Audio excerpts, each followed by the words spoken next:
Hello. Good evening from Singapore. Good morning if you're in Europe. You should be in bed if you're in America. Jasper Donat, CEO of Branded, producers of Sports Matters and Music Matters and lots of other things that matter. Welcome to the second session of the Sports Matters Academy, series of virtual events designed to help build a foundation for anyone interested in the sports business and to learn and upskill through the mentorship and knowledge sharing of global industry icons. As I said this morning, it is the business of sport taught here by the sports business. And in fact, if you saw this morning's session, the next 2 minutes you may have seen before. The Sports Matters Academy is the second in our Learning Matters series and follows on hot on the heels of our wonderful Music Matters Academy, which so far has recorded over 100,000 views. Watch this space for more Learning Matters events coming up around gaming, esports, and the creator and influencer space. So watch this space. Delivered over 8 modules, the Sports Matters Academy is produced by, with, and for Asia Pacific sports business community with some of the industry's most accomplished and well-known execs. 3 of them today. We've got executives, player, athlete, managers. We've got creative minds, agencies, sponsors, all through the next few weeks and months to provide guidance and insight into aspiring professionals. We will be covering lots of wonderful, interesting topics that we think are important to take you to the next level. If you think anything's missing, please let me know. We can easily add stuff in. But we're covering sporting rights today, sports marketing, working with brands and sponsors, live events, data, player management, sports law, and the metaverse. Back to today, as I said, we're talking about buying and selling sporting rights. And whether you're a team, a league, an athlete, a platform or more, it's pretty much more or less the most important revenue stream in the sports business. So we're getting advice from both buyers and sellers to understand the complexities of the market. What are the success stories? And also, what are the rookie errors out there in buying and selling sports rights? How can rights holders maximize use of their content? What are some of the future areas of growth? And what's up next?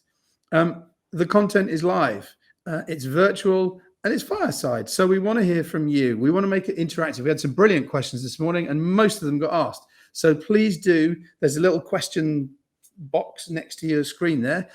Please do ask questions. They'll be fed to me, and I'll get them to the speakers. There is also, after this session, there's a small private meet the speaker session. It's in the agenda. You just click on it. It's the numbers are very tight. We did one this morning for about half an hour. It was brilliant. Some great questions coming from audience, more personal questions to individual speakers and stuff. In a minute, I'm going to introduce you to all of our speakers. Before that, you will have noticed that the Sports Matters Academy is free to attend. And it's free to attend thanks to our wonderful sponsors and partners, including Football Marketing Asia, Sports Singapore, Sport Business, plus support from Mailman, Asia Sports Tech, and Pictureboard. Finally, thank you for joining. Please enjoy, please learn, and please don't forget to get those questions in. On with the show. As I said, we've got 3 great speakers this afternoon. Let's get them all up on the screen. We have Nick Wilkinson, who's the Asia Pacific Managing Director of the 11 Group. We have Mel Soobratty, the Senior Media Director of World Table Tennis. And we have Chris Tan, who's the Director of Content for beIN Sports Asia Pacific. We're going to talk to each of them one-on-one, and then we'll bring them back together to answer your questions and stuff. So as I said, get them questions in, and they'll be fed to me. We're going to start with Nick. I love it when this works. Nick, Brilliant. How are you? Let's start with an easy question. Who are you? Where are you? And what do you tell your family you do for a living? That's a very interesting question because it's exactly the subject of conversation over dinner last night. What I tell people I do, well, it depends on the audience, obviously. I tell my mother I buy and sell sports rights in Asia. I've been involved in sport and broadcasting in Asia for 16, 17 years, at ESPN Star Sports, then as a consultant to the Wasserman Group. We set up a business in Asia, and at the moment working with 11 and we've recently launched an OTT product in 7 markets in Southeast Asia. So we're streaming live sport into everywhere from Singapore in the south to Hong Kong in the north of Asia, and a number of markets in between. So tell us a little bit more about 11, and then today, are you coming as a buyer or a seller? Well, so 11 decided, as a consequence of Fox exiting the market in the middle of last year, or deciding in the middle of last year and actually leaving in October, we saw that there was opportunity in the market. We saw that the opportunity today looks very different to how it will look in the next 5 years' time. I know that at the moment that the market is focused on linear channels, but there's lots of talk about, where next. Will linear channels continue? And I know that you're speaking to Chris Tan later, so he'll have his own view on that. But what we saw as an opportunity was to secure rights and to secure revenue in the market. And we've done that using an OTT platform and using tech that is proprietary to us. We bought the old MyCujo business at the start of last year, so we have streaming tech available to us. We don't outsource it; it's ours. So that if there are any issues with it, the people who run it report to the same people as I report to.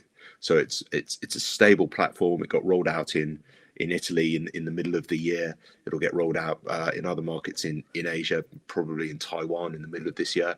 And in between time, we've used it to roll out in Indonesia, Hong Kong, Thailand, Singapore, the Philippines, Malaysia, and Brunei. And the advantage to us of OTT is you can roll out in multiple markets at the same time. You can do it at a relatively low cost base because it's one platform. And from a rights perspective, which obviously is the focus today, it means it's very easy to do deals for some markets, but not other markets. So, again, I know you spoke to Ruben earlier, and you'll talk to Chris later, but in some cases they're hamstrung by the fact they have to buy rights for all their markets where their channels exist, and we can pick and choose. So we have done deals. We are doing deals which are market specific, and so we have a brand that is available in 7 markets, but content that may only be available in a subset of those markets. So today you are you're a buyer for today's conversation.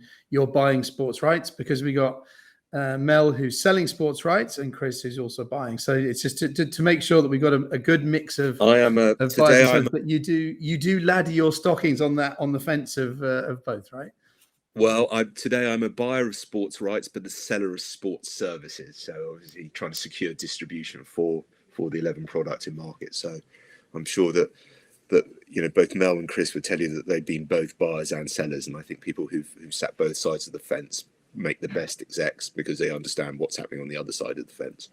And we're going to work out later how everyone knows each other. Just tell us, Nick, for people who don't understand sports rights, I mean, really, you have been in the industry for such a long time.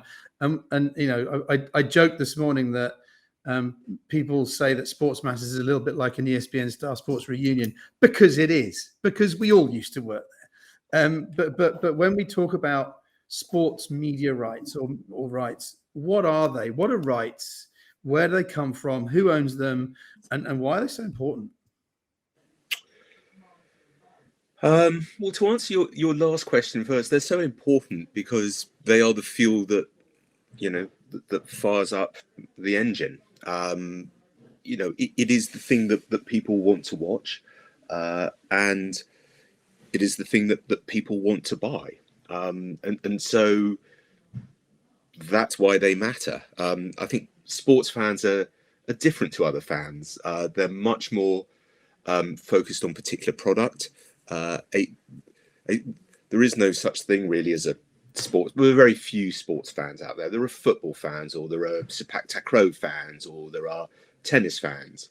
In much the same way as there are, we talk about Premier League fans, but actually there are Chelsea fans and there are Liverpool fans. So Being able to understand that and know how that works and get inside that mindset is critical. And if what I've seen over the last 15, 16 years in Asia is that sports drives back page interest and CEO interest and investor interest like nothing else does. It is flag waving. It is the hill on which people are prepared to climb and follow, in a way that other content isn't. So, And I mean, is it the largest revenue stream for most sports? what rights Right. fees? I would guess so. I mean, it used to, yes, it used to be that if you looked at football clubs, they'd have roughly a third, a third, a third. So a third from ticket sales, a third from media fees, and a third from other activities, shirts, selling shirts, etc. Now that's changed. Rights for football clubs are a much larger piece. If you look at cricket in India, it's off the charts in terms of sports rights. If you look at I think almost any sport, that would be the case. There are some properties though where it might not be the case. If you look at a property like the Australian Open, they'll be taking a lot of money out of sponsorship around there, around the court, and media rights may not be the number one revenue stream, but in general, on average, and I think if you looked at sport in aggregate, yes. It's the most important, right? And a final question to you. We're talking about helping people understand the business, but if they wanted to get into the buying and selling of sporting rights, and we'll talk about this later as well. But what sort of person do you think it suits?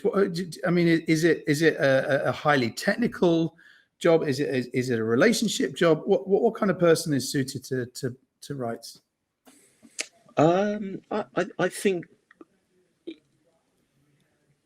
well, I mean, if I was hiring someone, I would look at someone who's good at building relationships, because relationships really do count, both as buying rights and then selling on your sports services, and all of your speakers have sat both sides of that fence. So the ability to get on with people, the ability to fix problems, the ability to make deals that work for everyone is critical. I would encourage people to be numerous as well. I mean, it is a creative industry, but I think that the best people I've worked with are not only creative and enjoy sport. You've got to enjoy sport as well. You've got to like your product. But I think critical is numeracy. So when I'm looking at CVs, I'm always interested to see what they've done. At college, people with science degrees, maths degrees are very interesting to me. And I think that's increasingly important as well. In all, probably in all businesses, but in the sports businesses, valuation is critical. How do you know what your property's worth? How do you decide what to spend on it? What looks like a good deal? How do you defend? When you go to your board and ask for several million or several tens of thousands of dollars, how do you defend your decision and say I want to spend this on that? And facility with numbers, I think, is pretty important in that. As I say, interest in sport is key. I mean, if you don't like sport, then you're not going to go very far, because every day is going to be a boring day for you. No one wants that. The ability to listen to people, and to ask the right questions, and that the right question is not why not, but how do I do it? What is it you need to get it done? And that could be a question to your ad sale, your sponsorship team. Jasper, I need you to double your numbers. What do you need in terms of inventory or rights or exclusivities to allow you to do that? And the same for the same for your production people, which is it's a very technology-led business, and technology both enables, but it restricts as well. You have to understand where the guardrails are. What is it I can do on the production side? How quickly can I get my clips to air? All of that then feeds back into what you're selling, Jasper, and then what I'm monetizing. So numeracy, personality and relationships, and the ability to listen are the key things. You'll see me smiling because you're taking me back over 20 years to conversations at Star TV, Channel V. I think there's a guy tuning in today who the programming teams and the sales teams always clashed. So, but anyway, that's for another module. Nick, thank you so much for joining us from London this morning. We're going to whisk you off into a little virtual room. You're going to come back soon. Next up is Mel. The wonderful Mel. Hello, Mel. Welcome to the Sports Matters Academy. How are you? Now, tell me, or tell everyone else, and I think everyone probably knows you anyway, but who are you? Where are you? And if you were out on a date, what would you tell them you do for a living? That's an interesting question, Jasper. Thank you very much for having us. So I'm Melissa Soobratty. I'm at World Table Tennis. We are the commercial arm of the ITTF that was set up, really born about a year and a half ago. We are basically in the business of transforming and redefining the sport of table tennis, which is super, super exciting because it's really rare that you get that chance to do that in sport, because most sports are fully exploited. So this is a really, really exciting time for us to redefine and transform something. I am in Singapore, and your question, I'm very careful about telling people what I do, because first of all, first thing people ask is, can I get free tickets? That is always the first thing. And so, yes, if anybody asks me what I do, I will say that I'm in business development until I've figured who they are. Okay, so date's going well. Tell us about the World Table Tennis. You had a brilliant event in Singapore just before Christmas, and you've got some stuff coming up. But what's your role at World Table Tennis? And then maybe tell us a little bit about what might be coming up. So my role includes overseeing all the media rights, so the selling and distribution of the rights that we work closely with our agency IMG with. Also overseeing the broadcast production. So again, that's managed by IMG. And then I'm also looking at some really exciting stuff, which I'm sorry, I'm a bit of a nerd, but it's things like broadcast innovation, because we are transforming the sport, and how can we enrich that fan experience and really do transform what people knew was the coverage of table tennis and make it a lot more forward thinking and relevant. I must say, I came to the tournament last year, and it was my first table tennis event ever, and it was brilliant. And I'm not saying this because you're here and we go back, but it was the way that you brought in entertainment and the entertainment you were allowed to bring in at the time due to restrictions, but you made it really exciting beyond just the game. And just quickly before we talk about rights, you might have something coming up soon. Are you allowed to talk about it? Yes, we can. So, and the more the merrier, hopefully, pending restrictions. But we have our first ever Grand Smash, which is basically the top tier of our event series. So there will be eventually 4 Grand Smashes in the year, and Singapore gets to do the inaugural one, where we have the top players in the world competing each other. So it's super, super exciting and really building on what we did with the cup finals in December. And now that the government has opened up the VTL lanes, etc., it's made it a lot easier. So yes, you can get more information information on our website. So please come along, everyone. From qualifying is the 7th to the 9th of March, and then the main draw starts from the 11th to the 20th of March at OCBC Arena. Now, I don't want to be a cliche, Mel, but can I get any free tickets? So our first question from the World Wide Web has come in, and it's for you, Mel. So I wasn't normally I'll wait to get everyone together, but the word value is thrown around a lot in media, particularly sports media. What do you, as a sports league who deals with publishers, content creators, etc., what do you define as value? And is it a driving factor in making commercial decisions? And that's from Isaac Dowell. And if I remember rightly, he's from Channel 9 in Australia, one of the channels in Australia. Wow, the word value. It's true. It's quite subjective, and it can mean many different things to other people. For us, we're at an interesting stage of our journey in that we are redefining, coming up with a new brand, a new competition format, and when COVID doesn't get in the way, a new calendar, which has been pretty challenging trying to establish all three in the middle of a pandemic.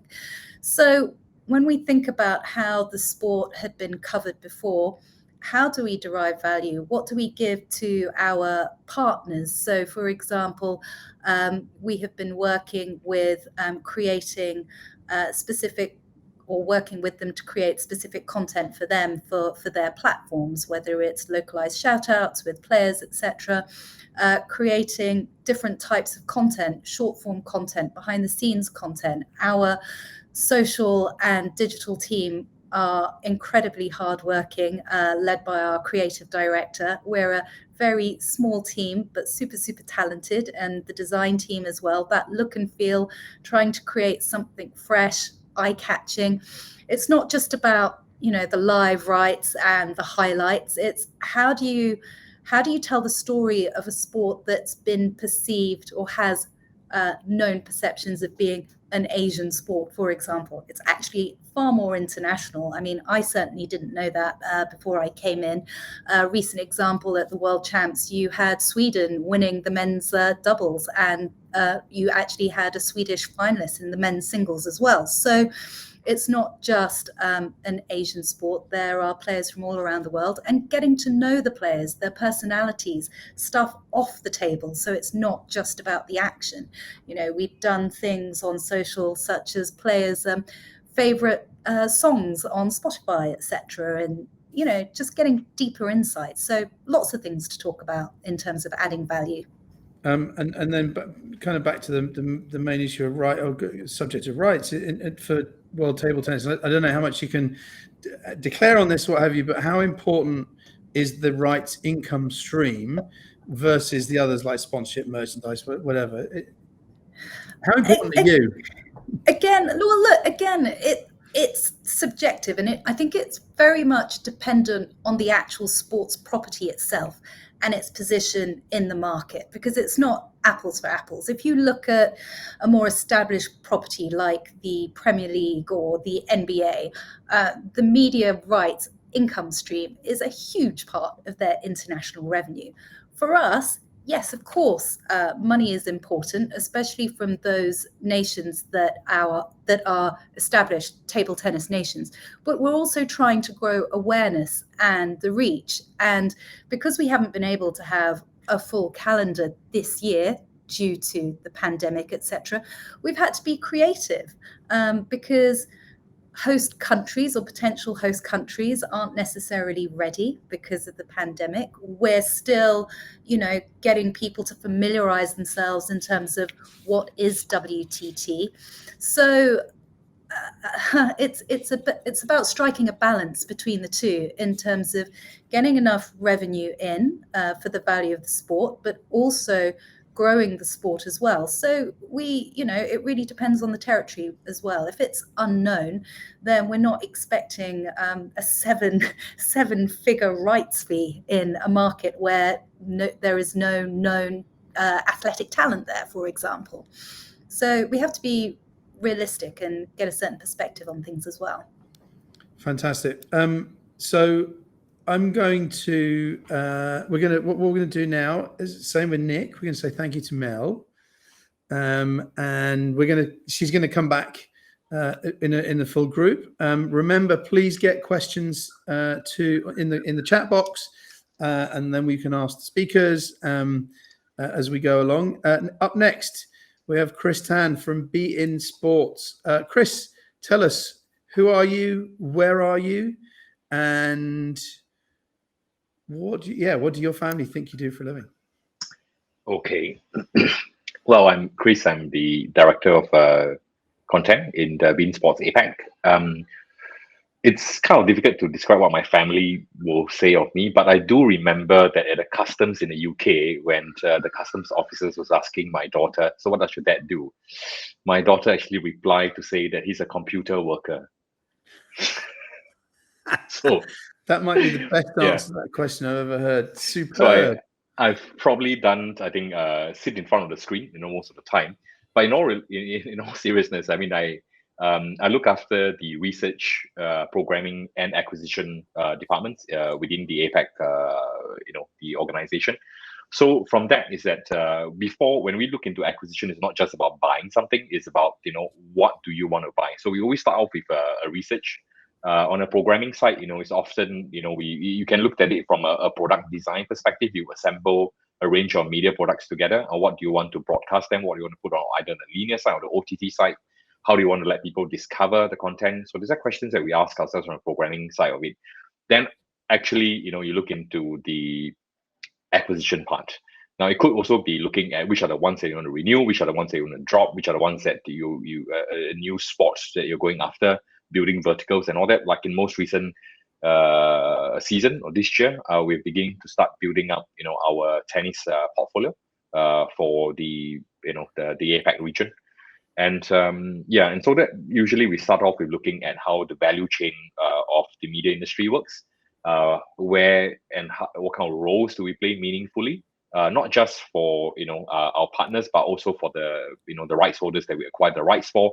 We generally would like to think, and often I told my programming team is, look, we need to be seen, be the custodian of sports rights, and how it must add value to the rights holders that sell it to us, and then they'll be happy to renew it with us. We need to be able to extract the value for survival, obviously, and making sure that our subscribers and our partner subscribers, finds value in the assembly of content that we, give in market. So generally, kind of like in a nutshell of what I would describe what I do. Yeah, fantastic. But not that my daughter will understand. So, but I prefer your daughter's response, to be honest. And tell us a little bit more about beIN Sports. I mean, people, for anyone who's just stepped off from Mars, tell us about beIN. Yeah, so we are a media sports broadcasting organization in APAC. Of course, in the Middle East, we are effectively a pay TV operator on DTH and streaming and stuff. I mean, recently we launched our own direct a new version of our direct to consumer, which includes all the movies and stuff. But in Asia, we does use the same product. It's the same app, so it's in-house produced. So in the case of the last Australian Open broadcast, one of the few comments that we've got is that we people have been seeing us on the linear so often, and it's only in the most recent time that they begin to realize that we've got an OTT that comes accompanied, because we get them authenticated for all our partners and all that, or make it available. And the beauty for that is that you are able to access, I think, all court feeds and the company. And the first time ever we broadcast all 16 court feeds, for the Australian Open. And the comments that came to us is going like, oh, I didn't know that there's so many things going on in the first week of Australia Open. And that's, I think, the beauty of, where, the OT. So what we try to do is look into various ways to present and distribute, I think, sports competitions, events in the best possible way, for our partners and for our subscribers. Fantastic. And now so you've already said it, but you're very much on the buy side. And just in case anyone misses it, there you go. There's my beIN app. So on the buy side of beIN, when you're looking for rights, when you're looking, how do you decide what to buy? What kind of factors go into the decision making process of what to buy? Right. So I think different, kind of acquisition guy will have different answers to that. The way that how we worked in beIN that we look into the whole. Again, we start off with the value chain, and then next thing that we looked at is that what are the rights that's available. Do I want to buy it now? Do I want to buy it later? And so we have what I call like a 3 to 5 year plan, and then we break it down to an annual plan and say an annual plan.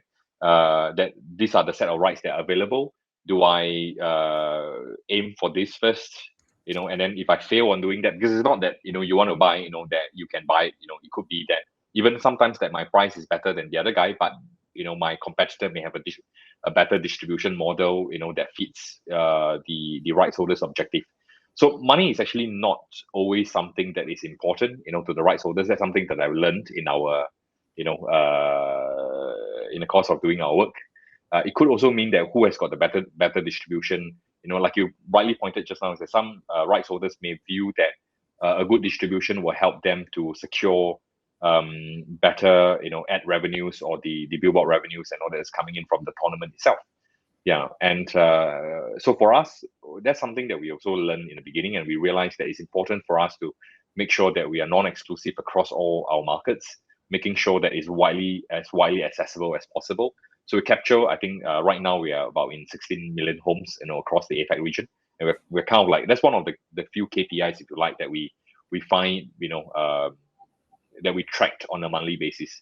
And it's important to us to make sure that our distribution to more and more homes, it keeps rising in that sense. And if you're direct to consumer, I guess you want to be able to grow it. I mean, that is the be all and end all, right? Yeah, I think that's a bit tricky in the sense that we kind of looked into the one of the fastest, like I said, because we wanted to look into how fast we can distribute ourselves and all that, and we recognize that there's value with the current pay TV operators that they can help us to beam in through to most of our partners, most of our homes. However, having said that, there are areas that we are kind of mindful of. Is that when we observe that there's going to be a shift of how the content are being distributed these days. I mean, in the past, you got cable, we move on to IPTV, and then there are many different other ways of actually getting to consumers these days. And we looked at OTT as one of the latest way of actually doing it. So what we have done is that we provide as no additional cost, I think, to our distribution partners, so that their subscribers will get it, the best experience possible.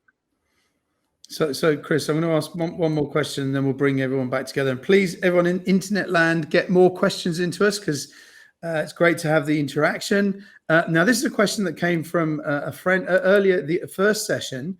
Another ex-Star Sports person, Dave Tully, who I believe is IMG now. Yep. Now, I'm going to ask you this because I can't ask Mel because she'll answer World Table Tennis. What is, in your opinion, the hottest Asian sports property right now? Is Asian. Asian. I would say, I think, the AFC, I think, will be one of those that is keen to. I'm keen to actually watch the development of that.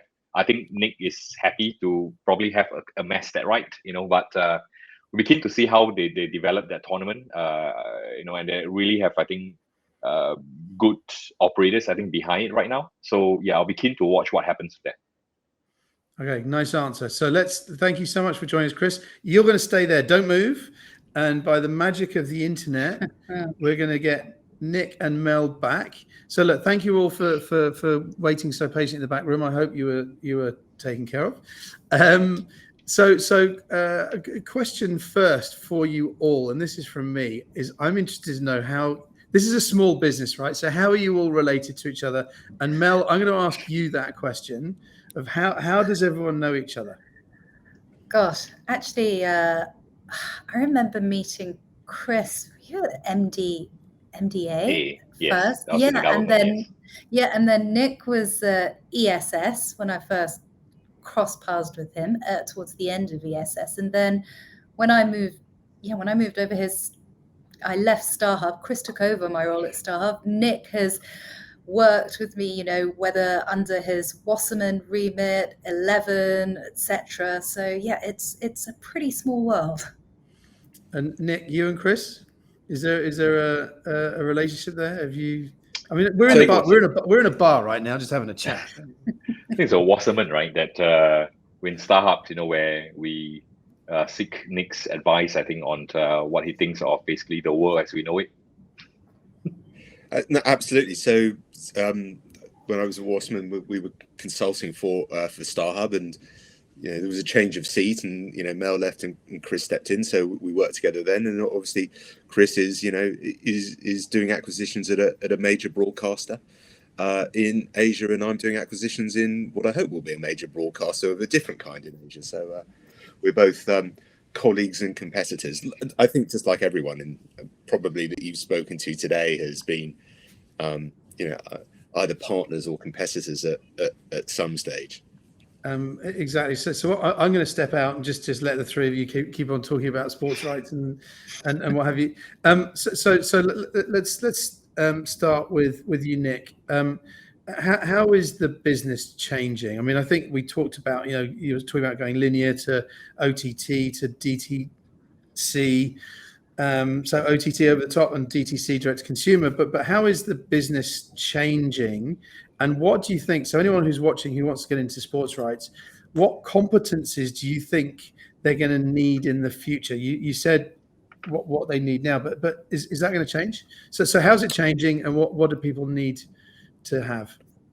So I think what's changing is the means of delivery, and I think if you look at numbers that Media Partners Asia produce on growth and of OTT services and SVOD services and the reduction in pay TV services, the future pretty clearly is on the OTT side. I think what Chris is doing, which is very interesting, is managing a change in a business from a strong, viable, broadly distributed linear business, and looking to see how to migrate that into an OTT business without the wheels falling off on a revenue side. I mean, a lot of these markets still are linear businesses. A lot of the markets, are taking money out on the linear side. But if you talk to all the operators, their focus, their future is on the OTT side. And so I think the challenges that Chris has is how to manage that progression. The challenges that 11 have are different, because we're starting off the other way around. We're starting off with kind of where we need to get to, and building from the ground up. So in terms of what I think people need, I don't think that's changed, because as you've identified, Chris, Mel and I have known each other for a long time in different guises on different sides of the fence. So I don't think that it's going to be a relationship business. It's going to be a technology business. OTT or linear or free to air is provides the guide rail. It is technology enhances, but you need to understand the restrictions as well. And ultimately, I would say, if you were looking at it from a, what would I go and study at university? I've got a degree in economics. I don't know about Mel, and I don't know about Chris, but for anyone sitting out there, it is a creative industry, but there is creativity in numbers as well. And I'd always be keen to look at someone with a numerate degree. I've got a maths O level. Well, there you go. It's a C. Mel, same question. How do you? So Nick's talked about. I know he's on the fence between buyer and seller, but on the sales side, how do you see the business changing? I think technology plays a part, but also I think consumption, how people watch content, and when you look at the different age groups now. Who's actually going to sit there and watch a whole match? You look at NBA and just doing the last quarter, for example, or highlights being much, much more valuable than, say, 10, 15 years ago because of social media, etc. It's much more about snackable content, especially with the younger generation who clearly have far more exciting lives and no time to sit down and watch a full match or game of something.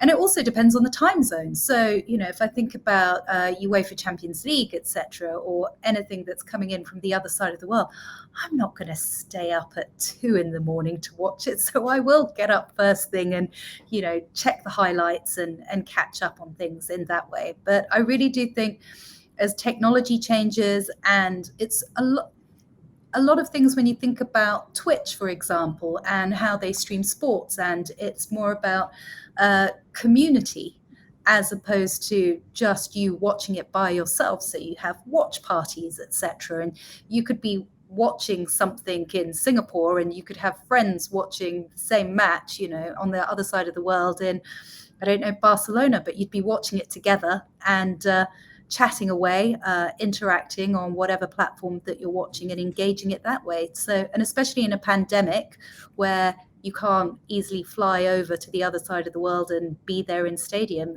there's still a nice sense of being together, but not together, if you see what I mean, and enjoying the same content. It's the community, isn't it? But I think it's a very interesting point about consumption habits changing.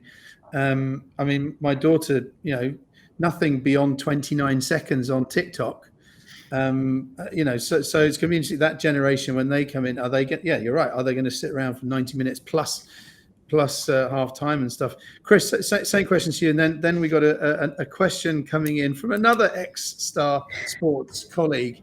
But Chris, how's the business changing for you on the beIN Sports side?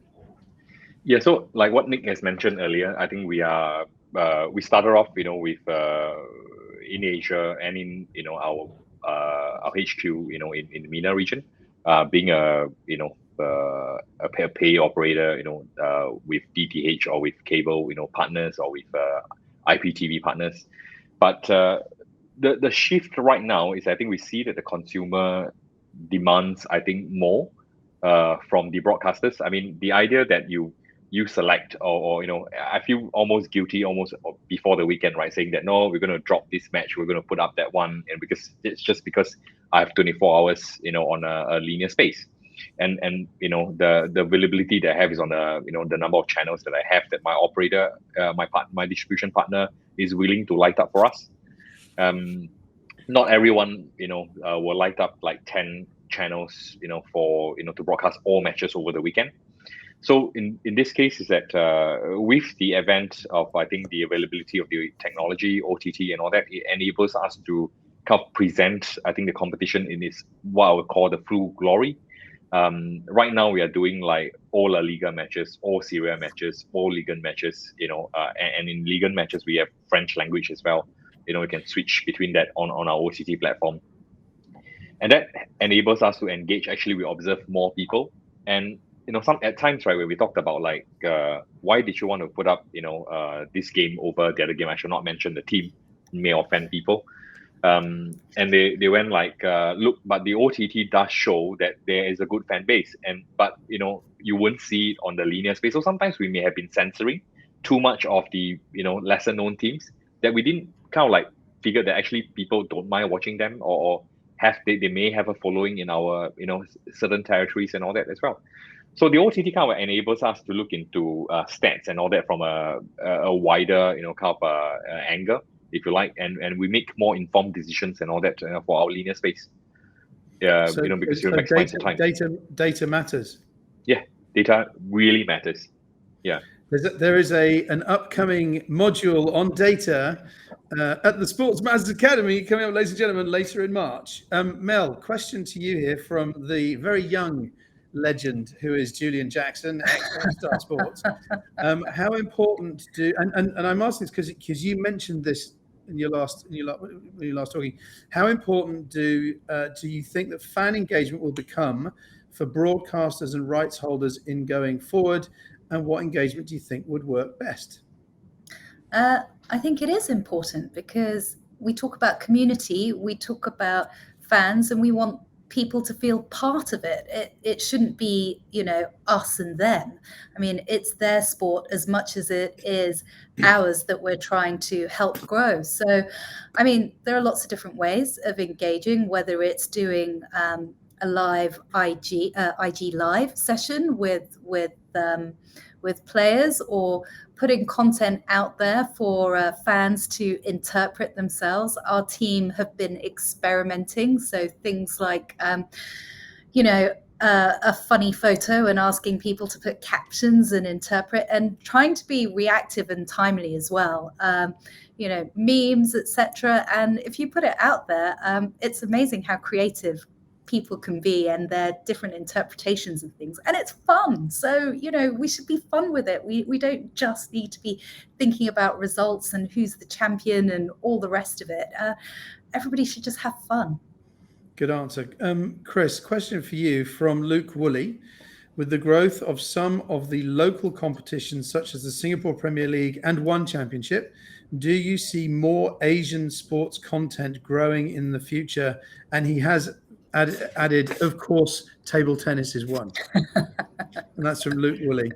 Thank Chris. you. Yeah, I think that there is definitely a role, I think, for the Asian sports and all that. I think from a broadcaster's perspective, most of the Asian sports and all that comes in at the timing that the European sports that, to be honest, when you sell stuff to our partners and all that, the first thing they look at is what the European football that you have. I mean, frankly, that's the first question that they will probably ask you.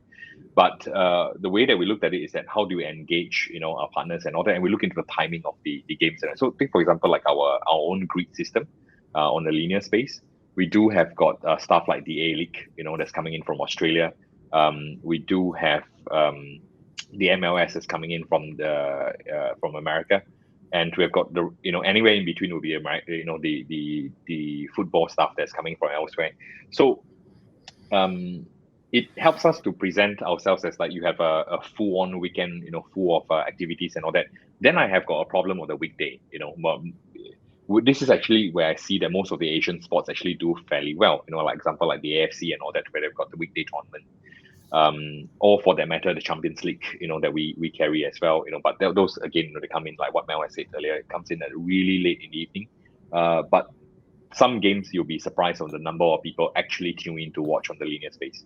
Yeah, and it depends on whether you are a real, fan and all that. And when we do our fan engagement survey and all that, we begin to realize that people do really are really passionate about catching the games. You'll be really surprised, about their resolve to make sure that they wake up at 3 a.m. in the morning.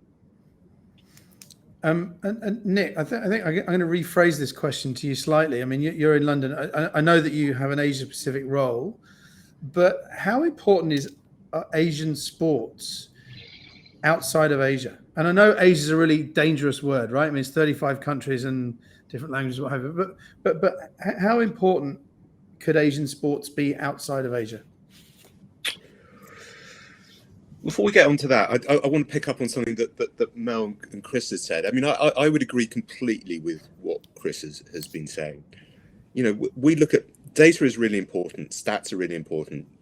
I've been looking at our, at engagement of live content on our platform. And AFC games have been, average time spent viewing has been about 45 minutes. So, I'm not sure if Mel's really right about people just wanting to snack. But I think, to Chris's point, authentic sports still get watched. The sports fan still wants to engage, whether or not he's engaging with it, or he or she is engaging with it with a laptop or in conjunction with other people, someone sitting in Barcelona, I don't know. But they're still watching, for the same amount of time as they were watching on the linear side. I think where Mel is right is the ability to grow beyond the existing base and to offer content in different ways to possibly to attract a different fan. But I'm not sure that the real fan is actually moving away from live broadcast at the moment. It's just they're changing about whether or not they're going to sit and watch it on their TV screen or on their laptop screen. And I think authentic sports still get watched, and I think authenticity is critical. And I know Chris is very focused on that. Mel and with the table tennis is going to be about the live experience. The memes will be there as well, but if someone's not going to watch their live property, I'm not sure that they're going to going to really engage with the table tennis meme, but we can have that conversation elsewhere. But going back to your question, Jasper, look, I think Asian sport. I don't know what you mean by Asian sport. Is table tennis Asian sport? Is badminton an Asian sport? I mean, I think sport is sport, and I think it depends on, it depends on who, where, and what, where they're engaging with it. We 11 had rights to Taiwanese baseball last year, and this year as well. But at one stage, that was the only live sport happening in the world. So Taiwanese baseball, which suddenly had no audience in America, was suddenly all over. Conversations with ESPN, with Twitter. I think I think people want to watch the best sport, and whether or not that's if the Australian Open is an Asian sport, then they'll watch that, and Mel's series will be watched, I'm sure, across all of Europe. BWF badminton, which you associate as being Asian, has got distribution all over Europe as well. So it depends. AFC has great traction, amongst the Japanese community in North America. So Nick, I think what I'm going to do is I'm going to withdraw that last question. It was a terrible question. It's much better suited for music audiences, because it's will there ever be will Indian music export or Thai music export and stuff like that. So I was putting my music hat back on. So ignore that question. Didn't happen. Let's move on. Jasper, yes. Sorry, can I just add one more thing to what Nick mentioned? I also really think that it depends on the generation of fan, the age of fans. So when you look at table tennis, the majority of our fans are under 40. There's a great split between male and female, so 55 male, 45 female. So the type of content we're putting out, and also when you think about the format of the game as well, it's a huge live experience, but it's different to football, which is 90 minutes or so. So I think it depends on the sport. I think it depends on the fan and the audience. Nice answers. Okay, so I'm going to ask a final question. I look, this conversation can go on for a long time because we're in the bar having a chat, but unfortunately we are out of time in about 8 minutes. So I'm going to move away from the business and the rights and a little bit more about yourselves. Start with you, Nick. What's the best piece of advice you've ever been given in your career, and what advice would you have for anyone considering a career in media rights without mentioning a maths degree? The best piece of advice I was ever given was be rigorous. Be rigorous in your decision making. Take the trouble to really analyze and decide what you're doing. Chris and Mel do that every day, looking at data. They have boards. They have they go for approval, and they need to have looked at things in a focused way. I used to work with someone who and we'd sit in front of our boss, and he would say, the boss would say, well, why do you want to do this? And I called him and said, well, because we should. And that never went anywhere. And the answer to that question is we should because, and that's where the rigor comes in. So that would be my number one piece of advice. Nice. Be rigorous. Mel. And we've touched upon it before, but the importance of relationships, and this is quite personal to me. So when I was in my early stages of my career, we hit a recession and I got made redundant because the whole company went under. And the Vitalis at the time were running Sportel. And I remember having a conversation with her, and I used to be managing the stand each year for BBC Worldwide at the time, which is now BBC Studios. When she found out that I'd been out of a job for 9 months, she was horrified, and so she gave me a free pass to Sportel that year. By the end of the Monday, I had a job, and if it hadn't been for that relationship, even though she was the event organizer, etc., I wouldn't necessarily be here. I might not have been able to have continued my career in sport. And given you can see what a close-knit industry it is, it really, really is key. And by Sportel, you meant Sports Matters, of course. So what you're saying is attend Sports Matters in September to meet people and get a job. Chris, final word from you on this subject. What's the best advice you ever got, or what advice can you give to someone who wants to get into the business? Yeah, so we just got a new colleague that's helping me with media rights and all that. And first thing I told her was, I say, look, let's try to do this. Let's get. I'm okay that we make some mistakes here and there, but let's try to. And you don't need to be always right, but please be seldom wrong. Yeah, and the only way that you do that, I believe, is that you look into, the data, what the number says, and then there's a soft aspect of it. What are your experience in the market. You have to kick in. You have to decide for yourself. Well, this is what the number says, but is this really what you see in the market? And the next thing is that now on what everyone has mentioned, about relationship and all that, and that's the part to go. Like, to be honest, like I said earlier, it doesn't mean that you throw in the best money you'll be able to buy. In fact, sometimes they may question your intent behind why you are, throwing an account money at this. Have you actually evaluated the stuff properly? So and then you need to be able to present it to your bosses, the people who are actually going to greenlight it and approve it for you, because otherwise no acquisition is going to happen. Yeah. So how do you present your case, to your board or to your bosses and all that? That would be another kind of challenge as well. So you have an internal facing kind of role. You have an external one to actually successfully acquire it. So looking at numbers, viewing at what competition they have in markets and all that, I think that's a paramount stuff that one must always look at. Like I said, the reasons why my daughter says a computer worker, because I look at Excel sheets almost on it every other day. Yeah. Only every other day. Yeah. So listen, I think that I would love to, as I said, I'd love to keep this conversation going, but we're running out of time. I've written a lot of notes. Mel, I believe you want to say, okay, let's have one more question and my production team can shout at me. In one sentence, each of you, one sentence, that's a breath. What's really exciting for you right now? Mel, you've already mentioned the Grand Smash, but what else is really exciting for you, Mel? For us, it's discovering new talent. So WTT has an internship program. We already have an established program with NTU for graduates there, but then we also have a WTT one. And we've got so many alumni from NTU, SMU, who are able to get that first step and have a career in sports. So feel free to get in touch with us. Fantastic. Chris, what's exciting? One sentence. I think the future, I think.